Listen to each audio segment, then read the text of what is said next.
इन लोगों को कैसे आइडेंटिफाई किया जाए जो कि कन्हैया कुमार का मर्डर कर देते हैं, जो कि पहलगाम में धर्म के नाम पे मर्डर्स कर देते हैं। मैंने कहा मैं माफी नहीं मांगूंगा। मैं इसलिए गया कि मेरे देश का आपसी सौहार्द बना रहना चाहिए।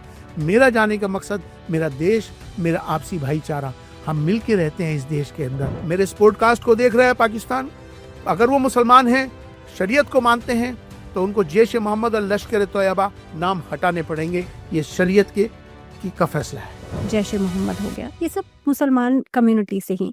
ऐसे में ऐसे लोगों को आइडेंटिफाई कैसे करेंगे आप? आपने कहा कि भारतीय मुसलमान तो ये सब नहीं चाहते, लेकिन इन लोगों को कैसे आइडेंटिफाई किया जाए जो कि कन्हैया कुमार का मर्डर कर देते हैं, जो कि पहलगाम में धर्म के नाम पे मर्डर्स कर देते हैं? क्या कहेंगे? मैं आपको वही अर्ज कर रहा हूँ कि हर समाज में अच्छे लोग ज्यादा हैं, चंद लोग हैं जो खराब हैं। चंद लोगों की खराबी की वजह से सब खराब है, ऐसा नहीं होता बेटा।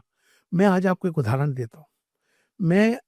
आपको पता है कि राम मंदिर की प्राण प्रतिष्ठा थी।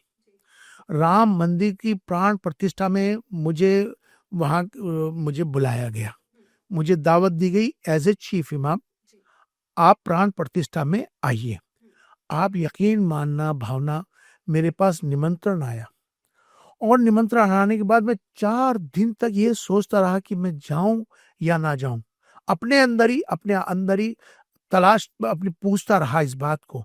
लेकिन आखिर में मुझे ये एक एहसास आया कि ये धर्म नहीं, ये धर्म है कि जहाँ सौहार्द पैदा हो जाएगा। मेरे जाने से देश के अंदर अमन शांति पैदा होगी। अब भाई हमारे आपस में प्यार मोहब्बत भाईचारा बनेगा। मेरी नीयत हुई और मैं, आप यकीन माने भावना, वी आर दी अकेला, मैं चीफ इमाम, मुझे बुलाया गया राम मंदिर के प्राण प्रतिष्ठा में अयोध्या। आप यकीन माने मैं जब वहां गया, तमाम अयोध्या वासियों ने जो मेरा स्वागत किया, तमाम सारे हिंदू सनातनी संतों ने जो मेरा स्वागत किया, दिल से खुश हो गए। मैं आपको सच बता रहा हूं आपको।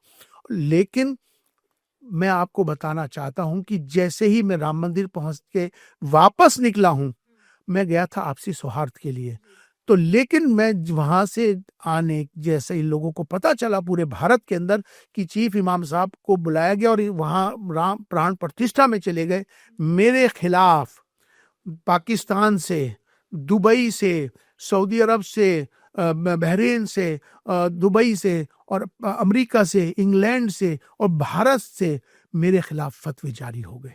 और ये फतवे जारी हो गए मेरे को सरकलम करने के लिए। मुझे इस्लाम से खारिज कुफ्र का फतवा इन्होंने दे दिए अलग अलग जगहों से। मैं आज भी मैं उस पर कायम हूं। मुझसे माफी मांगने के लिए दबाव बनाया जाता है कि आप सिर्फ माफी मांग लो कि आप प्राण प्रतिष्ठा में गए थे राम मंदिर, माफी मांग लो। मैंने कहा मैं माफी नहीं मांगूंगा। मैं इसलिए गया कि मेरे देश का आपसी सौहार्द बना रहना चाहिए। मेरा जाने का मकसद मेरा देश, मेरा आपसी भाईचारा, हम मिलके रहते हैं इस देश के अंदर, एक दूसरे का सम्मान करते हैं, हमें इसी को तो लेके चलना होगा। तो आज मैं यही बताना चाहता हूं कि लोग समझ नहीं रहे। आपने एक पहलगाम की बात की, पहलगाम के वाकये को मैं कहता हूं कि ये जो प्रहार था, ये भारत की आत्मा पे प्रहार था। ये आप छोटी बात नहीं है, ये पाकिस्तान कर रहा है, ये कर रहा है, भारत की आत्मा के ऊपर प्रहार हुआ है ये। और मैं समझता हूं कि भारत के अंदर एक एक आदमी, चाहे मुसलमान हो सिख हो, इस पहलगाम के बाद सब खड़े हो गए एक। और आप यकीन मानिए जिस दिन ये हुआ था, तो मैंने सबसे पहले आपको मैं बता दूं भावना, जैश ए मोहम्मद, अभी आपने नाम लिया, जिसने ये किया था उसका नाम था जैश ए मोहम्मद और लश्कर ए तैयबा। भारत ने विश्व का पहला फतवा जारी किया पहलगाम के बाद 27 तारीख को, और जिसमें मैंने ये फतवा जारी करते कहा कि जैश ए मोहम्मद, मतलब मोहम्मद का नाम उसमें जोड़ के, जैश ए मोहम्मद, मोहम्मद की सेना, लश्कर ए तैयबा मतलब मोहम्मद साहब की लश्कर मतलब सेना। तो मैंने सबसे पहले फतवा जारी किया कि Muhammad peace be upon him सल्लल्लाहु अलैहि वसल्लम, वो पीस के लिए आए थे, आतंक फैलाने के लिए नहीं आए थे। ये आतंकवादी संगठन है, ये अपना नाम आतंकवादी संगठन आतंकवाद के नाम से रख सकते हैं, मोहम्मद साहब और इस्लाम के नाम से ये नाम नहीं रख सकते। इसका फतवा जारी करा मैंने। और दूसरा फतवा ये जारी किया कि ये नाम नहीं रख सकते जैश ए मोहम्मद, लश्कर तोयबा। दूसरा फतवे में मैंने कहा कि कोई भी आतंकवादी भारत के अंदर मारा जाएगा, उसके लिए तो ना तो हम कब्र देंगे दफनाने के लिए अपने भारत की, और ना ही हम उनको जनाजे की नमाज पढ़ाएंगे। और उसका फैसला ये हुआ कि अभी कई आतंकवादी अभी कश्मीर में मारे गए तो किसी ने उनकी जनाजे की नमाज नहीं पढ़ी और ना ही उनको दफनाने के लिए जगह दी। ये फतवा हमने जारी किया। मेरे से मतलब भारत ने, पूरे विश्व के अंदर भारत एक ऐसा देश निकला जिसने आतंकवाद के खिलाफ, जैश ए मोहम्मद, लश्कर तैयबा के खिलाफ ये फतवा जारी किया। मैंने वहां के चीफ इमाम को ये भेजा। मैंने कहा ये फतवा मैं भेज रहा हूं आपको, Darul central Darul Qaza all India Imam organisation ये फतवा जारी कर रहा है कि लश्कर तैयबा, जैश ए मोहम्मद नाम हटाइए, वो आतंकवादी हैं, आतंकवादी नाम रखें। तो उनका जवाब आज तक नहीं आया वहां के चीफ इमाम का, ना ही वहां के पाकिस्तान के चीफ काजी का मुझको जवाब आया। ऑफिशियली मैंने उनको लेटर ये इशू करे फतवे। अगर वो मुसलमान हैं, मेरे इस पॉडकास्ट को देख रहे हैं पाकिस्तान, तो अगर वो मुसलमान हैं, शरीयत को मानते हैं, तो उनको जैश ए मोहम्मद और लश्कर तैयबा नाम हटाने पड़ेंगे। ये शरीयत का फैसला है। डॉक्टर इमाम, क्योंकि ओआईसी ने अभी हाल फिलहाल में एक स्टेटमेंट दिया है कि कश्मीर को पाकिस्तान का हिस्सा मान लिया है, आपका क्या कहना है? क्योंकि आप तो एक प्रमुख हैं, ऐसे में आपका क्या विचार है?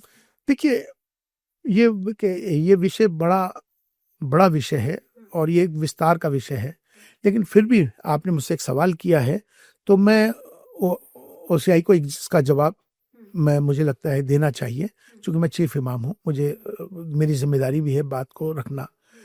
कश्मीर जो पीओके है वो भारत का अभिन्न अंग है, ये बिल्कुल क्लियर है। पीओके के अंदर जो कश्मीरी हैं वो आज इस बात की मांग कर रहे हैं कि हमें वापस भारत में शामिल होना है। ये आवाजें, ये मूवमेंट खड़ा हो चुका है, क्योंकि उन लोगों को समझ में आ चुका है, पीओके के जो कश्मीरी मुसलमान हैं, कश्मीरी भाई हैं, कि वो अपने भाइयों के साथ वापस आना चाहते हैं। क्यों आना चाहते हैं, ये एक बड़ा विषय है। जब से आर्टिकल 370 के हटने के बाद से जो कश्मीर पहले वाला था, आर्टिकल 370 से पहले का, और आर्टिकल 370 हटने के बाद का जो आज कश्मीर है वो बिल्कुल बदल चुका है। आज अभी आपने जो पहलगाम की बात की थी, उसके कारण पहलगाम का जो पाकिस्तान ने जो हम पर पहलगाम का हमला करवा के जो हमारे कश्मीर को डिस्टर्ब करने की कोशिश इसीलिए की थी, क्योंकि आज कश्मीर बदल गया है। आज कश्मीर में टूरिज्म बहुत तेजी से पूरे विश्व में बढ़ चुका है। कश्मीरी खुशहाल हो चुका है, उसके कारोबार फल फूल रहे हैं। एक वक्त था कि कश्मीरी के हाथ में पत्थर होता था, वो जो अलगाववादी ग्रुप्स थे वो चाहते थे कि डिस्टर्ब रखें, जो भी थे व्हाटएवर, वो अलगाववादी लोग थे, वो नहीं चाहते थे कि कश्मीरी के हाथ में कलम आए। लेकिन आर्टिकल 370 के हटने के बाद से मोदी सरकार ने जो सबसे बड़ा काम किया वो यही हुआ कि आर्टिकल 370 हटा। उसके बाद आज हर बच्चे के हाथ में कलम है। पहले बंदूक होती थी, कश्मीरियों के हाथ में पत्थर होते थे, लेकिन आज कलम है। आज आपको मालूम है कि कश्मीर का बच्चा बच्चा पढ़ रहा है।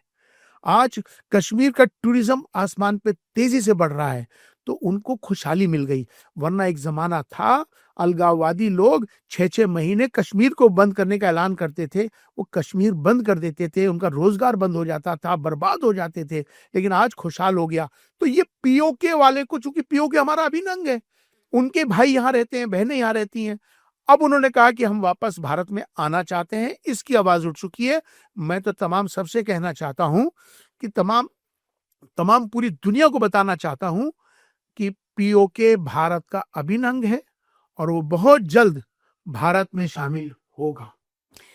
डॉक्टर इमाम, एक्स मुस्लिम एक शब्द सुनने में आता है जो कि कन्वर्जन से जुड़ा हुआ है, और ऐसे में अभी रिसेंटली एक केस हुआ था जहाँ पे उपाध्याय एक लड़का था, उसे ज़बरदस्ती मुस्लिम में कन्वर्ट कर दिया गया।